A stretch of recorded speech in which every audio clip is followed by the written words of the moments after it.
Go.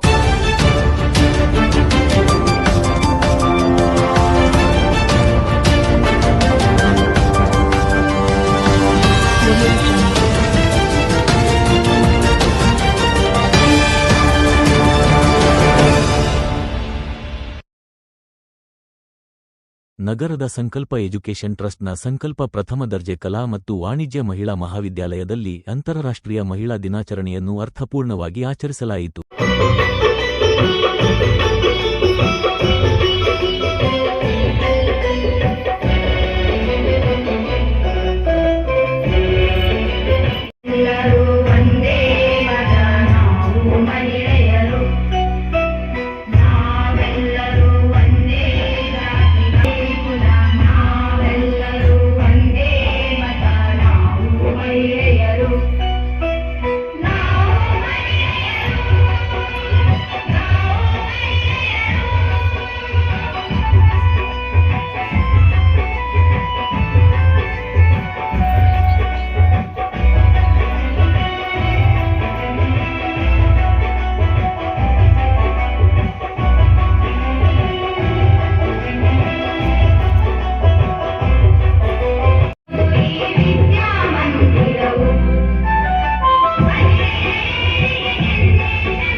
ಈ ಕಾರ್ಯಕ್ರಮದ ವಿಶೇಷ ಅತಿಥಿಗಳಾಗಿ ಇದೇ ಮಹಾವಿದ್ಯಾಲಯದಲ್ಲಿ ವಿದ್ಯಾಭ್ಯಾಸ ಮಾಡಿ ಭಾರತೀಯ ಸೇನೆಗೆ ಆಯ್ಕೆಯಾಗಿದ್ದು ದೇಶ ಸೇವೆಯಲ್ಲಿ ತೊಡಗಿರುವ ಕುಮಾರಿ ಅನಿತಾ ಹಾಗೂ ಕಂಪ್ಲಿ ಪಟ್ಟಣದಲ್ಲಿ ಪೊಲೀಸ್ ಆಗಿ ಕರ್ತವ್ಯ ನಿರ್ವಹಿಸುತ್ತಿರುವ ಶ್ರೀಮತಿ ನಜಿಮಾ ಅವರನ್ನು ಕಾಲೇಜಿನ ಆಡಳಿತ ಮಂಡಳಿ, ಪ್ರಾಚಾರ್ಯರು ಹಾಗೂ ಉಪನ್ಯಾಸಕರು ಪುಷ್ಪಗುಚ್ಛ ನೀಡಿ ಅದ್ದೂರಿಯಾಗಿ ಸ್ವಾಗತಿಸಿದರು.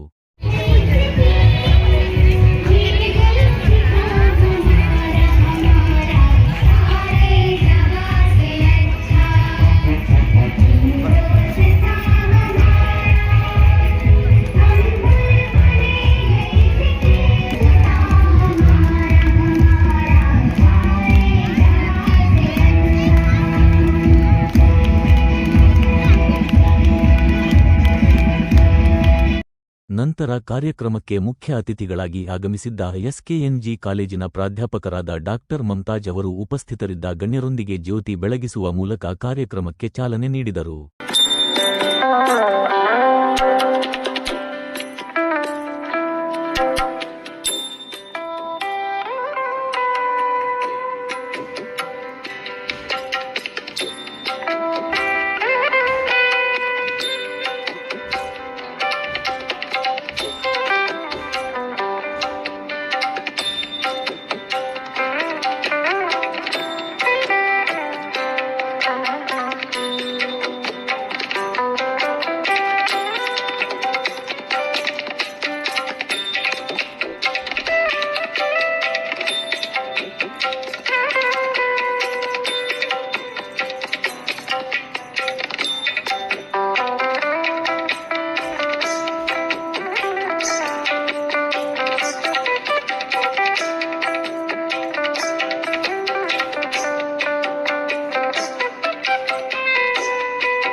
ಕಾರ್ಯಕ್ರಮದ ಅಂಗವಾಗಿ ಕಾಲೇಜಿನಲ್ಲಿ ನಡೆದ ವಿವಿಧ ಚಟುವಟಿಕೆಗಳಲ್ಲಿ ಭಾಗವಹಿಸಿ ಸಾಧನೆ ಮಾಡಿದ ವಿದ್ಯಾರ್ಥಿನಿಯರಿಗೆ ಬಹುಮಾನಗಳನ್ನು ವಿತರಿಸಿ ಪ್ರೋತ್ಸಾಹಿಸಲಾಯಿತು.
ಸ್ತ್ರೀಯನ್ನ ಪೂಜ್ಯನೀಯವಾಗಿ ಗೌರವದಿಂದ ಕಾಣಲಾಗುತ್ತೋ, ಗೌರವಿಸಲಾಗುತ್ತೋ ಅಂಥ ಜಾಗದಲ್ಲಿ ದೇವಾನುದೇವತೆಗಳು ನೆಲೆಸಿರ್ತಾರೆ.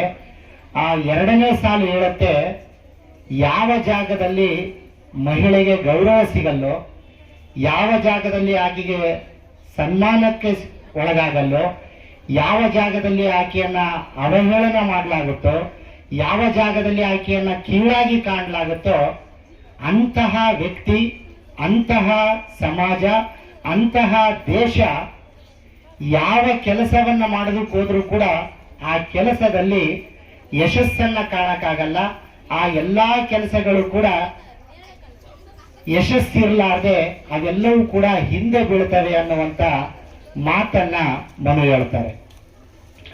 ಬಹುಶಃ ನಮ್ಮ ಭಾರತ ಸಂಸ್ಕೃತಿ ಅನಾದಿ ಕಾಲದಿಂದಲೂ ನಾನು ಆಗಲೇ ಹೇಳಿದಂತೆ ಮಹಿಳೆಯರನ್ನ ಅತ್ಯಂತ ಗೌರವ ಸ್ಥಾನದಲ್ಲಿ ಇಟ್ಟು ಪೂಜಿಸ್ತಾ ಇದೆ. ಬಹುಶಃ ನಿಮ್ಗೆಲ್ಲರಿಗೂ ಕೂಡ ಗೊತ್ತಿರಬಹುದು, ಮಹಿಳೆಗೆ ನಮ್ಮ ಭಾರತದ ಸಂಸ್ಕೃತಿಯಲ್ಲಿ ಕೀಳಾದಂತ ಸ್ಥಾನ ಇರಲಿಲ್ಲ. ಆರಂಭದಲ್ಲಿ ವೇದಿಕ್ ಸಂಸ್ಕೃತಿಗಳ ಕಾಲದಲ್ಲಿ ಮಹಿಳೆಯರಿಗೂ ಕೂಡ ಅತ್ಯಂತ ಉನ್ನತವಾದಂತ ವಿದ್ಯಾಭ್ಯಾಸವನ್ನ ಮಾಡುವಂತ ಅವಕಾಶ ಇತ್ತು. ಶಾಶ್ವತಿ ಇರ್ಬೋದು, ಗಾರ್ಗಿ ಇರ್ಬೋದು, ಮೈತ್ರೇಯಿ ಇರ್ಬೋದು, ಲೋಪಮುದ್ರ ಇರ್ಬೋದು, ಇವರೆಲ್ಲರೂ ಕೂಡ ಮಹಿಳಾ ವಿದ್ವಾಂಸರೇ ಆಗಿದ್ರು.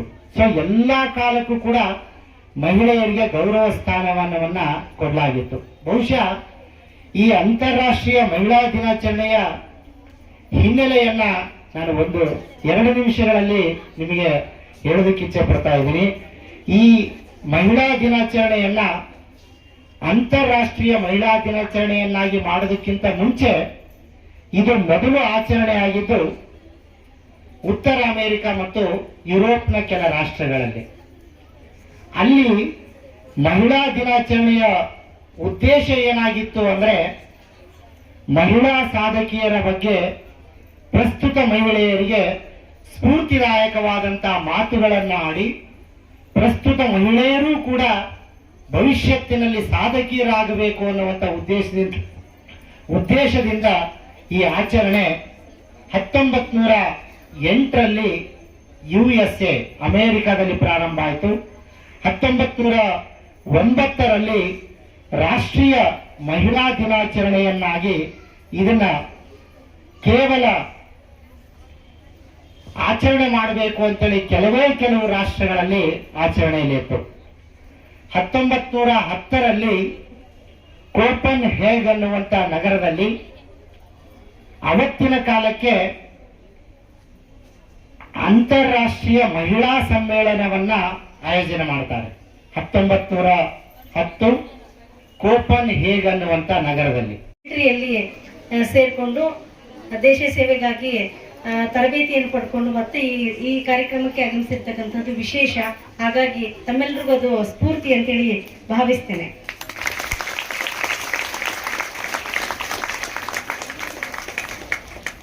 ಕಾರ್ಯಕ್ರಮಕ್ಕೆ ಬಸಪ್ಪ ಸರ್ ಅವರು ನಿನ್ನೆ ಫೋನ್ ಮಾಡಿದಾಗ ನನಗೆ ಈಗ 1 ಗಂಟೆಗೆ ಮತ್ತೆ ಮೀಟಿಂಗ್ ಕರೆದಿದ್ದಾರೆ ನಮ್ಮ ಕಾಲೇಜಲ್ಲಿ.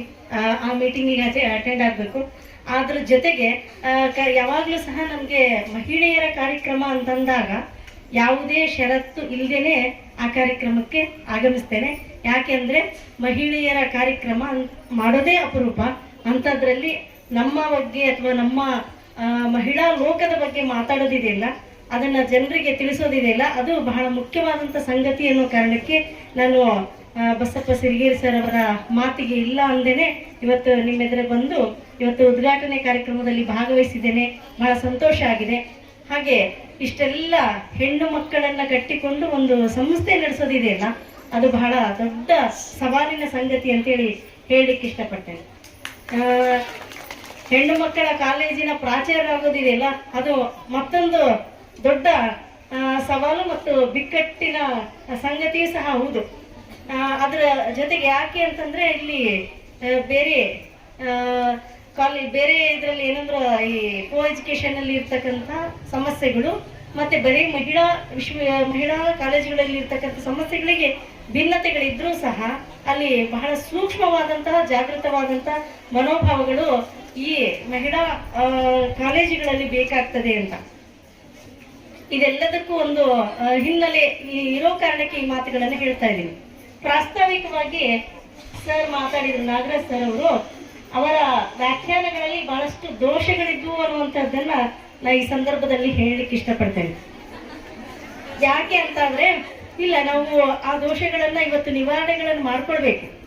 ಮನುಶಾಸ್ತ್ರವನ್ನ ಇಲ್ಲಿ ಪ್ರಸ್ತಾಪ ಮಾಡೋದ್ರ ಮೂಲಕವಾಗಿ ಅವ್ರ ಮಾತುಗಳನ್ನ ಆರಂಭ ಮಾಡಿದ್ರು. ಮನುಶಾಸ್ತ್ರ ಹೇಗೆ ಅಂತಂದ್ರೆ ಎತ್ರ ನಾರಸ್ಸು ಪೂಜಂತೆ ಅಂತಾನೆ ಹೇಳ್ತಾನೆ. ನಾ ಈ ವೇದಿಕೆ ಮೇಲೆ ಇದ್ದಾಗ ಬಹಳಷ್ಟು ಸರಿ ಅದು ಪ್ರಸ್ತಾಪ ಆಗ್ತಾ ಬಂತು. ಸರಿ, ಎಲ್ಲಿ ನಾರಿಯರು ಪೂಜಿಸಲ್ಪಡುತ್ತಾರೋ ಅಲ್ಲಿ ದೇವತೆಗಳು ಇರ್ತಾರೆ ಅಂತೇಳಿ ನೀವೆಲ್ಲರೂ ಹೇಳಿದಾಗ್ಯೂ ಸಹ ಶತಮಾನಗಳಿಂದ ಹೆಣ್ಣು ಮಕ್ಕಳ ಶೋಷಣೆಗಳು ಯಾಕೆ ನಿಲ್ತಾ ಇಲ್ಲ? ಮೊದಲನೇ ಪ್ರಶ್ನೆ. ಆನಂತರದಲ್ಲಿ ಮನು ಹೇಳ್ತಕ್ಕಂತಹ ಈ ಸ್ತ್ರೀಯರು ಎಲ್ಲಿ ಅವರಿಗೆ ಅವರನ್ನು ನಾವು ಜೊತೆಗಲ್ಲ, ಅವರು ನಮ್ಮ ಹಿಂದಿದ್ರೆ ನಾವು ಯಶಸ್ಸನ್ನು ಕಾಣ್ತೀವಿ ಅನ್ನೋದು. ಒಬ್ಬ ಯಶಸ್ವಿ ಪುರುಷನ ಹಿಂದೆ ಒಬ್ಬ ಮಹಿಳೆ ಇರ್ತಾಳೆ ಎನ್ನುವಂಥದ್ದಿದೆಯಲ್ಲ, ಅದನ್ನು ಸಹಿತ ನಾವು ಇವತ್ತು ಮುರಿದು ಕಟ್ಟುವಂತಹ ಸಂದರ್ಭದಲ್ಲಿ ನಾವಿದ್ದೇವೆ ಅಂತ. ಮುರಿದು ಕಟ್ಟಬೇಕಾಗಿದೆ. ಆ ವ್ಯಾಖ್ಯಾನಗಳನ್ನು ನಾವು ಮುರಿದು ಕಟ್ಟಬೇಕಾಗಿದೆ. ನಮ್ಗ ಹಿಂದಿಡೋದು ಬೇಡ, ನಮ್ಮನ್ನು ಮುಂದೆ ಕಳಿಸೋದು ಬೇಡ, ನಮ್ಮ ಜೊತೆ ಕರ್ಕೊಂಡು ಹೋಗ್ರಿ ಎನ್ನುವಂಥದ್ದು ಇವತ್ತಿನ ವ್ಯಾಖ್ಯಾನಗಳಾಗಬೇಕು. ಮನು ಹೇಳ್ತಾನೆ ನ ಸ್ತ್ರೀ ಸ್ವಾತಂತ್ರ್ಯ ಅರ್ಹತೆ ಅಂತ. ಎಲ್ಲಿ ಮಹಿಳೆಗೆ ಸ್ವಾತಂತ್ರ್ಯವನ್ನು ಕೊಡ್ತೇವೆ ಅದು ಆಕೆಗೆ ಅರ್ಹಳಲ್ಲ ಅದಕ್ಕೆ ಅಂತ. ಯಾಕೆಂದ್ರೆ ಆಕೆ ದೈಹಿಕವಾಗಿ ದುರ್ಬಲಳು, ಆಕೆಗೆ ಇರ್ತಕ್ಕಂಥ ಋತುಚಕ್ರ ಇರ್ಬೋದು, ಆಕೆಗಿರ್ತಕ್ಕಂಥ ಪ್ರಸವ ಸಂದರ್ಭಗಳಿರ್ಬೋದು. ಈ ಕಾರಣಕ್ಕೆಲ್ಲ ಮನು ಹೇಳ್ತಾನೆ ನ ಸ್ತ್ರೀ ಸ್ವಾತಂತ್ರ್ಯ ಅರ್ಹತೆ ಅಂತ. ಹಾಗಾದ್ರೆ ನಾವು ದ್ವಂದ್ವಯುತವಾದಂತಹ ಸಿದ್ಧಾಂತಗಳನ್ನ ಇವತ್ತಿಗೂ ಸಹ ನಾವು ಅನುಸರಿಸಬೇಕಾದಂತ ಅಗತ್ಯ ಇದೆನಾ ಅನ್ನುವಂಥ ಪ್ರಶ್ನೆ ನಮ್ಗೆ ಇವತ್ತು ಬೇಕು ಅಂತ. ಹಾಗಾಗಿ ನಮ್ಗೆ ಏನ್ ಅನ್ಸುತ್ತೆ ಅಂತಂದ್ರೆ, ಇವತ್ತಿನ ಸಂದರ್ಭದಲ್ಲಿ ನಾನು ನಿಮ್ಗೊಂದು ಈ ಗಾದೆ ಮಾತುಗಳಿದಾವೆ. ತೊಟ್ಟಿಲ ತೂಗುವ ಕೈ ಜಗತ್ತನ್ನೇ ಆಳಬಲ್ಲದು. ಹೆಣ್ಣೊಂದು ಕಲಿತರೆ ಗಂಡೊಂದು ಕಲಿತರೆ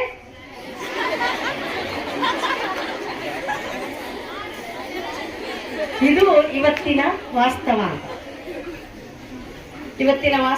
ಹೆಣ್ಣೊಂದು ಕಲಿತರೆ ಶಾಲೆ ಮನದಾಳಕ್ಕೆ ಇಳಿಸಿಕೊಂಡಾಗ್ಲೂ ಸಹ ಇವತ್ತು ಇನ್ನೊಂದು ಇದನ್ನ ಹೇಳಿದ್ರು ಸರ್. ಏನು ಅಂತಂದ್ರೆ, ಇವತ್ತು ನಮ್ಗೆ ಲಿಂಗ ಸಮಾನತೆ ಸಿಕ್ಕಿದೆ, ಹಾಗಾಗಿ ನೀವೆಲ್ಲರೂ ಸಹಿತ ಇವತ್ತು ಈ ಕಾಲೇಜಿಗೆ ಬಂದಿರೋದೇ ಇದಕ್ಕೆ ಸಾಕ್ಷಿ ಅಂತ. ಇದು ಸಹ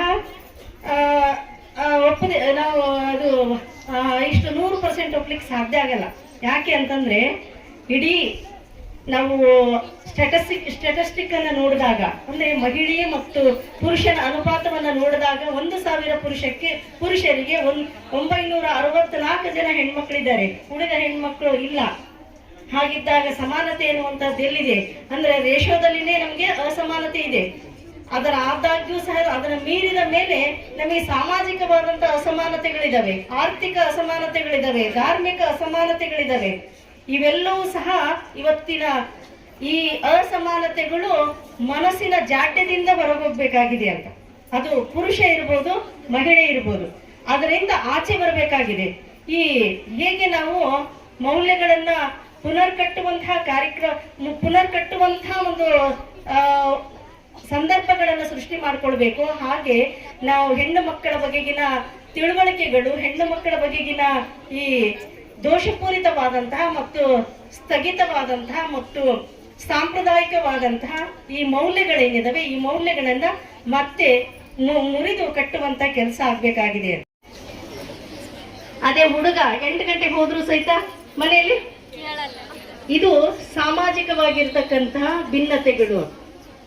ಮೈಸೂರು ವಿಶ್ವವಿದ್ಯಾಲಯದಲ್ಲಿ ಒಂದು ಆದೇಶವನ್ನು ಹೊರಡಿಸ್ತಾರೆ. ಹೆಣ್ಣು ಮಕ್ಕಳು 6 ಗಂಟೆ ಮೇಲೆ ಹಾಸ್ಟೆಲ್ ಅನ್ನು ಸೇರ್ಕೊಳ್ಬೇಕು, ಹೆಣ್ಣು ಮಕ್ಕಳು 6 ಗಂಟೆಯ ನಂತರದಲ್ಲಿ ಲೈಬ್ರರಿಯಲ್ಲಿ ಇರಬಾರ್ದು ಅನ್ನುವಂಥದ್ದನ್ನ ಕೆಲವೊಂದು ಈ ಸಾಮಾಜಿಕ ಜಾಲತಾಣಗಳು ಇವತ್ತೆಲ್ಲರೂ ಎಲ್ಲ ಕಡೆ. ಒಂದು ತಾಯಿ ಹೇಳ್ತಾಳೆ, ಏನಂದ್ರೆ ಫೋನ್ ಮಾಡ್ತಾಳೆ, ಗಂಡನ್ಗೆ ಹೇಳ್ತಾಳೆ, ಮಗನ ಜಲ್ದಿ ಕರೆಕ್ಟ್ ಹೇಳ್ರಿ ಅಂತ. ಯಾಕಂದ್ರೆ ಮಗ ಅಲ್ಲಿ ಇಂಟ್ರ್ಯೂ ಕೊಡ್ತಾ ಇರ್ತಾನೆ, ಇಲ್ಲಿ ಇದಾವೆ. ಹೆಣ್ಣು ಮಕ್ಕಳು 6 ಗಂಟೆ ಆದ್ಮೇಲೆ ಮನೆ ಸೇರ್ಕೊಂಡ್ರೆ ಯಾಕೆ ಅತ್ಯಾಚಾರಗಳಾಗ್ತವೆ ಅಂತೇಳಿ ಮಗ ಇಂಟ್ರ್ಯೂ ಕೊಡ್ತಾ ಇರ್ತಾನೆ. ಆ ತಾಯಿ ಹೇಳ್ತಾಳೆ ಗಂಡನ್ಗೆ, ಬೇಗ ಮಗನಿಗೆ ಫೋನ್ ಮಾಡ್ರಿ ಅಂತ. ಯಾಕೆ ಇಲ್ಲ, ನೀವು ಫೋನ್ ಮಾಡ್ರಿ, ಕರೆಸ್ರಿ ಅವನಿಗೆ ಅಂತ.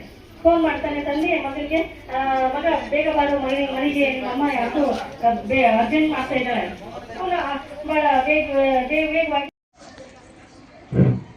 ಗುರು ಬ್ರಹ್ಮ ಗುರು ವಿಷ್ಣು ಗುರುದೇವೋ ಮಹೇಶ್ವರ ಗುರು ಸಾಕ್ಷಾತ್ ಪರಬ್ರಹ್ಮ ತಸ್ಮೈ ಶ್ರೀ ಗುರುವೇ ನಮಃ. ವೇದಿಕೆ ಮೇಲೆ ಆಸೀನರಂತಹ ನನ್ನ ಎಲ್ಲ ನೆಚ್ಚಿನ ಗುರುಗಳಿಗೂ ಹಾಗೂ ಎಲ್ಲ ಮೇಡಮ್ಗಳಿಗೂ ಹಾಗೂ ಈ ವೇದಿಕೆಯ ಕೇಂದ್ರ ಬಿಂದುಗಳಂತ ತಮಗೆಲ್ಲರಿಗೂ ನಮಸ್ಕಾರಗಳನ್ನು ತಿಳಿಸುತ್ತಾ, ಮೊದಲನೇದಾಗಿ ನಿಮಗೆಲ್ಲ ಗೊತ್ತೇ ಇದೆ ಯಾವ ಯೂನಿಫಾರ್ಮ್ ಇದೆ ಅಂಥೇಳಿ, ಬಟ್ ಒಬ್ಬೊಬ್ರಿಗೆ ಗೊತ್ತಿಲ್ಲ ಅನಿಸುತ್ತೆ. ಇದು ಪ್ಯಾರಾಮಿಲಿಟ್ರಿಯ CISFನ ಯೂನಿಫಾರ್ಮ್. ನಂದು CISFನಲ್ಲಿ ಜಾಬ್ ಆಗಿದೆ, ನಾನು ಅಲ್ಲೇ ವರ್ಕ್ ಮಾಡೋದು ನವದೆಹಲಿಯಲ್ಲಿ. ಇವಾಗ ನಿಮಗೆಲ್ಲ ಅನಿಸುತ್ತೆ ನಾವು ಹುಡುಗಿಯರಾಗಿ ಏನು ಮಾಡೋಕ್ಕಾಗಲ್ಲ. ಮ್ಯಾಮ್ ಹೇಳೋರು ಇಷ್ಟೊತ್ತು ಸ್ತ್ರೀವಾದಿಗಳು, ಸ್ತ್ರೀಯಲ್ಲಿ ಕೊರತೆ ಇಲ್ಲ, ಬಟ್ ಪುರುಷರೆಲ್ಲ ದಬ್ಬಾಳಿಕೆ ಮಾಡ್ತಿದ್ದಾರೆ ಹಾಗೆ ಹೀಗೆ. ಆ ದಬ್ಬಾಳಿಕೆ ಮಾಡೋ ಹಾಗೆ ಮಾಡಿದ್ದೆ ನಾವು. ಫಸ್ಟ್ ಆಫ್ ಆಲ್ ನಾವು ಸರಿಯಾಗಿದ್ದರೆ ಅವರು ಸರಿಯಾಗಿರ್ತಾರೆ. ನಾವು ಏನು ಮಾಡ್ತೀವಂದರೆ ಎಲ್ಲದನ್ನು ಸುಮ್ಮನೆ ಈಗ ಅನವಶ್ಯಕವಾಗಿ ಅವರಿಗೆಲ್ಲ ಎಡೆ ಮಾಡಿಕೊಡ್ತಾ ಇದ್ದೀವಿ. ಹಾಗೆಯೇ ನಿಮಗೊಂದು ಸ್ತ್ರೀ ಅಂತೇಳಿ ಈಗ ಯಾವುದೂ ಕೇಂದ್ರವಾಗಿಲ್ಲ, ನೀವು ಅದನ್ನು ರೂಪಿಸ್ಕೋಬೇಕು. ಒಂದು ಆಕೃತಿಯಾಗಿ ನೀವೇ ಅದನ್ನು ರೂಪಿಸ್ಕೊಂಡು ಅದನ್ನ ಮುಂದೆ ಒಂದು ದೊಡ್ಡ ಹುದ್ದೆ ಪಡೆದ್ರೆ ನಿಮ್ಕಿನ ದೊಡ್ಡ ಅಥವಾ ಸ್ತ್ರೀವಾದಿಗಳು ಇನ್ನೊಂದಿಲ್ಲ ಅಂತೇಳಿ ಹೇಳಕ್ಕೆ ಇಷ್ಟಪಡ್ತೀನಿ. ಹಾಗೇನೆ ನನ್ನ ನೆಚ್ಚಿನ ಗುರುಗಳ ಬಗ್ಗೆ ಹೇಳಲೇಬೇಕು, ಇಲ್ಲ ಅಂದ್ರೆ ತಪ್ಪಾಗುತ್ತೆ. ಅದು ಯಾರಂದ್ರೆ ಇವಾಗ ವಿಡಿಯೋ ಮಾಡ್ತಿದ್ದಾರೆ, ನಿಮಗೆಲ್ಲ ಗೊತ್ತಿದೆ. ಈಗ ಸಂಕಲ್ಪ ಕಾಲೇಜಿನ ಪ್ರಾಂಶುಪಾಲರಂತಹ ಬಸಪ್ಪ ಶಿರ್ಗೇರಿ ಸರ್ ಅವರಿಗೆ ನನ್ನ ತುಂಬ ಹೃದಯದ ಧನ್ಯವಾದಗಳು. ಇಲ್ಲಿ ಕರೆಸಿ ನಮ್ಮನ್ನೆಲ್ಲ ಇಷ್ಟು ಮುಖ್ಯ ಅತಿಥಿಗಳ ಸ್ಥಾನ ಕೊಟ್ಟಿದ್ದು ಅವರು. ಸರ್ ಬಗ್ಗೆ ಮಾತಾಡೋಕ್ಕೆ ಪದಗಳೇ ಇಲ್ಲ.